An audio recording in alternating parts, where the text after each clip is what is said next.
As the house was being constructed, coordination was conspicuously lacking. The site was disorganized, materials and workers arrived haphazardly, and no one appeared to know what anyone else was doing. It was total chaos. How could an architect or any professional have allowed this to happen?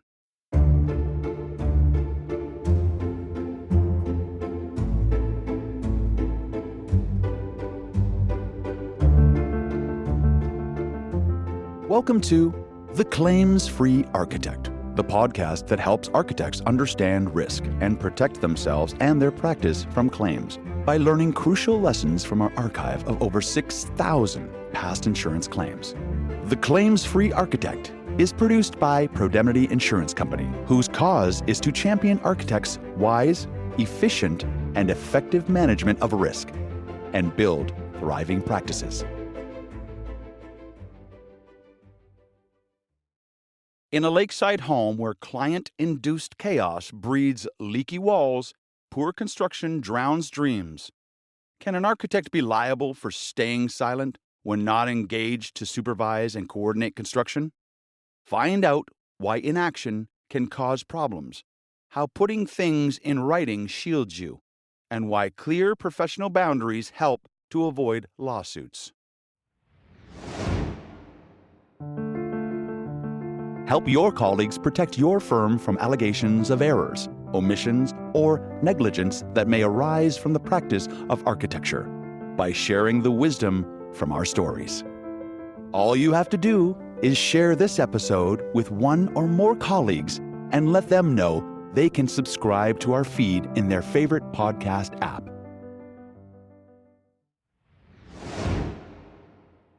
A successful dentist and her wife, an interior designer, decided to build themselves a grand house on a lakeside property in Halliburton County.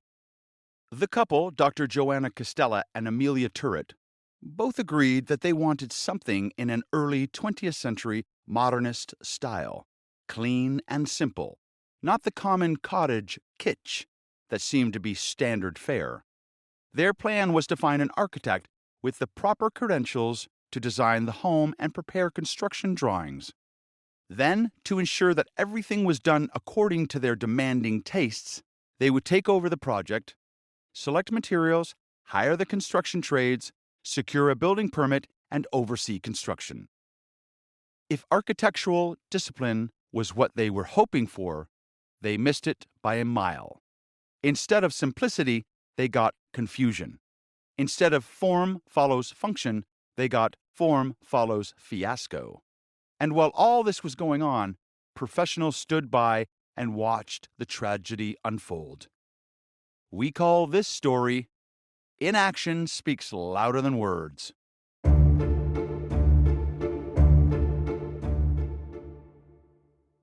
Amelia, the interior designer, had worked with an architect that she felt would be an ideal choice for designing the home and preparing construction documents. With their input, of course. And the architect, Elmer Goyette, was delighted to accept the commission. He had a great affinity for the modernist movement and had even won an award for a Bauhaus-influenced residence in Toronto. Together, the three professionals, architect, dentist, and interior designer, pored over photographs that the two clients had taken on European cultural tours. They scoured websites for materials and fittings, and they discussed the planning of the site and the building. It was going to be a delicate process, creating the feeling of an early 20th century building with early 21st century materials and construction methods. But, with care to detail, Goyette was confident that it would be successful. It worried him, more than a little, that the clients wanted to build the home themselves. Amelia, as an interior designer, knew how to read drawings and had worked on many new home construction projects. But did she have the right experience to direct a work crew from the ground up? And Joanna was a successful businesswoman, but would her organizational and administrative skills as a dentist translate to the rough and tumble of a construction site? The two seemed to think so. As long as Goyette provided decent construction documents, there should be no problem. Goyette's drawings were better than decent. They were thorough, and they were as clean and simple as the building itself. If properly followed, they would produce an exceptional building, possibly another award winner. He was proud to hand the set of documents to his clients and to wish them well on this exciting venture. Joanna and Amelia thanked Goyette, paid him for his services, and immediately undertook the task of managing the project, applying for permits, employing trade contractors directly, ordering materials, etc. From that point on, the project was plagued with problems. The first problem cropped up when Amelia called for bids. To maintain the clean look of a modernist structure, while still being able to deal with moisture penetration, Goyette had called for an EIFS drained exterior wall system with a geometrically defined drainage cavity. But the lowest, and therefore the winning, bid had substituted a non-drained, face-sealed system. The carpentry contractor assured her that this less expensive system would keep the weather out, just as well as the more expensive system, and it produced exactly the same modernist appearance as the drain system. As an aside, architects in Ontario are now aware that this assertion that a non-drain system is as serviceable as a drain system is simply not true. And if any doubt remains, they should refer to Pro-Demnity guidance in our technical requirements schedule regarding water ingress coverage. The Ontario Building Code now requires a geometrically defined drainage cavity, where EIFS is used in a Part 9 building. Construction proceeded without any serious setbacks.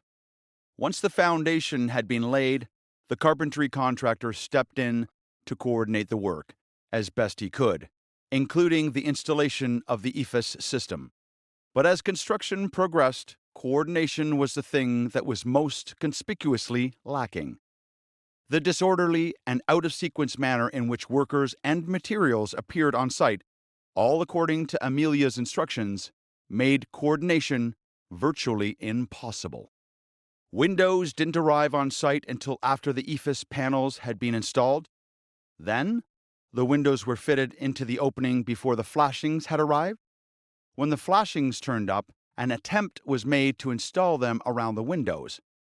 But the windows had been poorly fitted to begin with, and the envelope was already closed up. So really, there was little hope of ever being able to keep water out. It wasn't long after the new home was completed that it started to leak in earnest. In fact, during the very first summer shower, a light sprinkling, according to weather reports, water started pouring down the walls and collecting on the floors. The source of the problem was a mystery to them, but rather than calling their original architect, they hired a well-known local engineer to prepare a forensic report to find the source of the water infiltration and recommend solutions.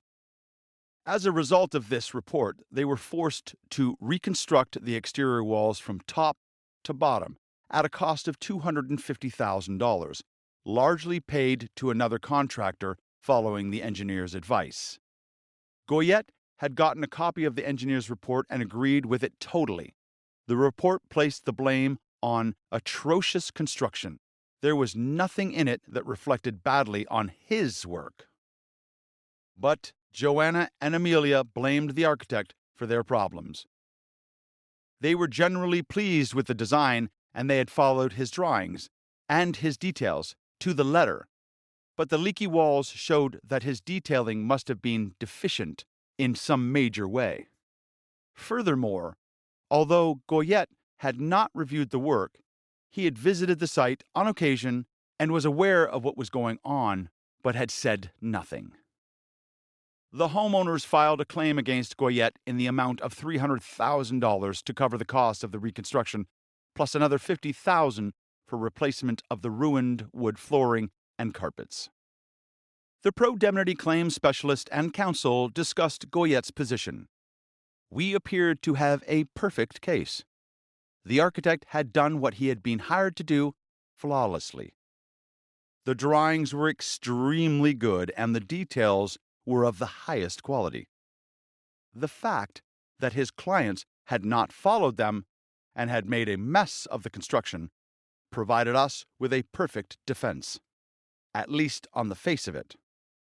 The poor and disordered construction by the carpentry contractor and the window installers was performed under Amelia's directions, wrong though they were, and not the architect's. Mediation briefs were exchanged, nothing new was pleaded, we all knew where we stood, and so the process lumbered towards mediation. Mediation took place in a rented meeting room in downtown Toronto. The mediator, Jonathan Corbell, was someone we knew to be a strong and reasonable negotiator, with an impressive record of success. In this case, however, we didn't see that he had much of a challenge. All the technical evidence was stacked against the plaintiffs, who appeared to have no credible arguments. With more bravado than wisdom, they had taken an excellent set of construction documents and used them to guide the actual construction into chaos. But something didn't make sense to us. Plaintiff's counsel was a good lawyer, and the clients were very intelligent people. They appeared to feel confident about winning this hopeless case. What was this confidence based on? Mediator Corbell began the proceedings in the traditional way, by letting each party briefly present their case. Dr. Costella, who seemed quite relaxed, introduced herself and suggested that perhaps Amelia, the professional designer, could explain their case best. But Amelia was visibly upset, almost on the verge of tears, and it looked as though she might have some difficulty addressing the mediator. With a little encouragement from her counsel, Amelia calmed herself and presented her side of the story. She had trusted the architect, she had trusted the carpenter, she had trusted the window contractor, and she had trusted the EIFS installer. She had opted for the cheaper wall system because she was assured that it was as good as the more expensive system that the architect had specified. All of the experienced professionals connected with the job, architect and constructors, were aware of the decision, but said nothing. Furthermore, these same professionals had observed the construction process, the poor window installation, the ineffective flashing, and the general confusion, if that's what it was, and still, they said nothing. At this point, it looked like Amelia was beginning to fight back tears again. So, the mediator suggested that we take a break and reconvene in an hour. The plaintiffs headed for a nearby coffee shop, and the defendants huddled together at one end of the meeting table. The architect Elmer Goyette was shaking his head. He was most displeased with the way things had unfolded. He had produced an exceptional design that had even attracted some critical acclaim. His drawings were very thorough and, if followed, would have produced a great building. Instead, his clients had created a leaky mess with only themselves to blame. Why were we here at all? We couldn't disagree with this assessment, but there was a more basic question to be answered. Had the defendants really done the right thing? Why, for example, had the carpenter not tried to organize the site a little better? Why had the window installer not refused to install the windows without flashings when it would have been obvious to them that the wall would fail? Goyette claimed to have warned his clients about the EIFS substitution, but why had he not put his reservations in writing? We were beginning to get an unsettling feeling about this case. Goyette had observed the walls being completed and windows being fitted to their openings before the flashings had arrived on the job. He must have seen that this backwards process, combined with the poor workmanship, meant that the wall had little chance of keeping water out. He was also aware that the drained EIFS system shown on his drawings had been replaced by a face-sealed system, which, lacking drainage, would have the effect of sealing moisture inside the building instead of outside. But he did nothing to intervene. At the same time, the carpentry contractor, Pont-l'Évêque, had also watched this botched exercise going on and had said nothing. According to his account, he had pointed out things that were wrong, but had taken no steps to correct them. As far as he was concerned, the exterior cladding was under a separate contract and didn't involve him. Besides, he was owed $20,000 and had filed a lien on the property. Bartizan, the window supplier, had installed good windows. He knew that the flashing should have gone in before the windows, but the owners were in a rush and had told him to not create a delay. The EIFS installers, hired by the carpentry contractor, had disappeared shortly after receiving payment, so whether their work was good, bad, or indifferent, they could not be held to account. We thought we might be witnessing a sinister plot, where the professionals had taken some delight in standing around and watching the two would-be project managers bungle the job, one misstep at a time, without ever stepping in. The Germans have a single word to describe this: Schadenfreude, defined as the pleasure and self-satisfaction derived from witnessing the suffering and humiliation of others. So, in this case, while the plaintiffs behaved foolishly, the much wiser professionals simply looked on and enjoyed the spectacle. In what way did this represent commendable professional behavior? Based on the facts of the case, our defense was rock solid, but this perspective on events cast the defendants in an unflattering and possibly culpable light. We had already witnessed Amelia's emotional testimony. If the defendants were shown to have contributed to this sorry state through deliberate inaction, sympathies were likely to go in favor of the plaintiff, and one way or another, it would be found that a duty was owed. We began to form the opinion that we might save time, money, and further grief by agreeing to settle the matter promptly. But it was clear that Dr. Joanna Costella could not back down. Amelia would be devastated and a serious family crisis would result. Still, was it not worth making some gesture? The architect's defense requested to meet with Corbel separately, while the other defendants waited in the mediation room and the plaintiffs retired to an adjacent room. We knew that, on our worst day, a court would give 50% of the damages back to the plaintiffs. And although they were, in every sense, architects of their own misfortune, the actual architects, along with the others, were guilty of standing by and letting it all happen. On this basis, we propose to offer $150,000 to be split amongst the three defendants: architect, contractor, and window supplier, $50,000 each. Our legal bills would be 3 times that amount if the case went to trial. Corbel agreed, and after several hours of very diplomatic browbeating, he got commitments from the other 2 defendants. Joanna and Amelia considered the offer in the private meeting room and agreed without haggling. Dr. Costella's relief that it was all over was evident. She and Amelia had gotten a little money, a protracted legal experience had been largely avoided, and family harmony was on the way to being restored. On reflection, the architect had done an admirable job doing what he was hired to do, but a far from admirable job at the things he was not hired to do. To start with, why hadn't he offered an opinion, in writing, concerning the wisdom of an interior designer taking on critical tasks in which she had no experience? Building envelope, coordination of hard construction trades, excavation, concrete framing, and many of the other rough construction activities are not typically the concerns of an interior designer.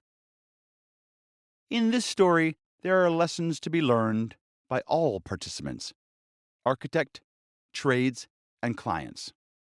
Lesson number 1.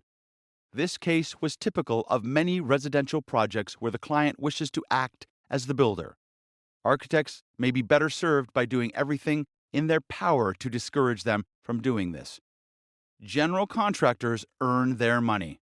A good general contractor is a good investment.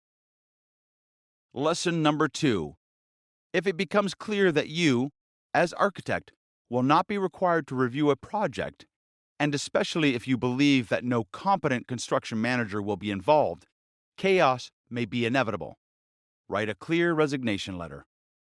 Lesson number 3. If you are not on the job, do not go near the job.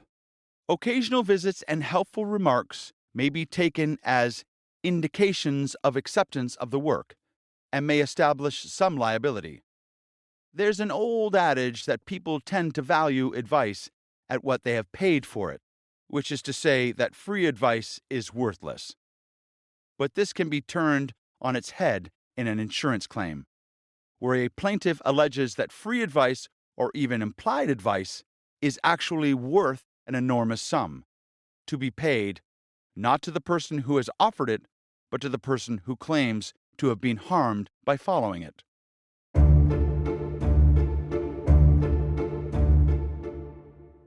Thank you for listening to this edition of The Claims-Free Architect. We hope it was instructive and entertaining, and that it might help you be proactive in managing liability risks in your architectural practice. In this episode, we've learned the following. Document your warnings in writing when clients make risky, possibly disastrous decisions. Always formally resign from projects lacking proper oversight. Avoid site visits if you're not supervising construction. Remember that every jurisdiction and every case is different. Always refer to the laws and regulations governing your local jurisdiction and consult legal, architectural, and insurance professionals about the unique circumstances of your own case. For more architectural risk awareness tips and new podcast announcements, sign up for our newsletter at Pro-Demnity.com. If you liked this story, follow The Claims-Free Architect in your favorite podcast app. The original Pro-Demnity stories were written by David Croft and have been adapted for audio by Gordon Grice. The stories are performed by Liam Gadsby and produced by Revelator Studio, Toronto. The publisher and executive producer of the written stories and audio episodes is Pro-Demnity Insurance Company, Toronto. For more information, including the full legal disclaimer, visit Pro-Demnity.com.